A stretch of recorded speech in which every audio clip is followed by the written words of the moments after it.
Un devoir de mémoire envers ces citoyens belges qui ont contribué au combat libérateur.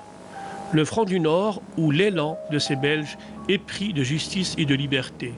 Leur but, soutenir la longue marche du peuple algérien pour son indépendance.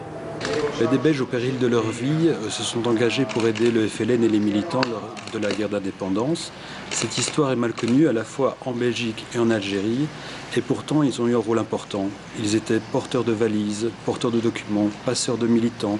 Ils ont pris des risques pour leur vie et ils se sont rendus utiles à la cause de l'indépendance de l'Algérie. Tous avaient des profils très variés, mais ils avaient une chose en commun, celle de croire dans une cause juste. Et nous pensons à l'ambassade que nous avons un devoir de mémoire de rappeler cette histoire commune entre les Belges et les Algériens. C'est pourquoi nous organisons ce colloque et pour lequel nous faisons venir 10 Belges venus de Belgique, parmi lesquels quelques-uns des derniers témoins et acteurs de cette période. Communistes, libéraux, catholiques, anarchistes, ces militants belges aux profils variés ont rejoint les réseaux de soutien Curiel et Johnson. Conviction politique à ce moment-là, peut-être encore maintenant, c'est surtout l'antiracisme.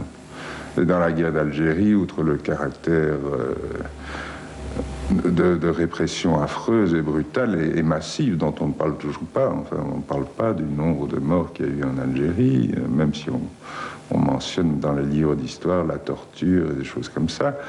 Ce qui me frappait, c'était l'attitude méprisante du colonisateur vis-à-vis du colonisé.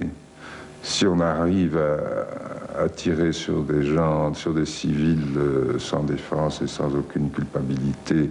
C'est une manière d'être hors de moi. Et que dès lors, avant de penser à toucher la société belge, j'y ai pensé plus tard, le politique m'est venu autrement plus tard, mais à ce moment-là, c'était vraiment l'important, c'était de s'engager par rapport à des gens, par rapport à des peuples, des cultures que je ne connaissais moins, d'abord le Zaïre et puis l'Algérie. Le 29 octobre, à la Bibliothèque nationale, les témoins de cette solidarité humaine revisiteront une des pages nobles de notre histoire avec la projection du film Le Front du Nord de Hugues Lepage. Pour le moment, c'est un bon souvenir pour nous.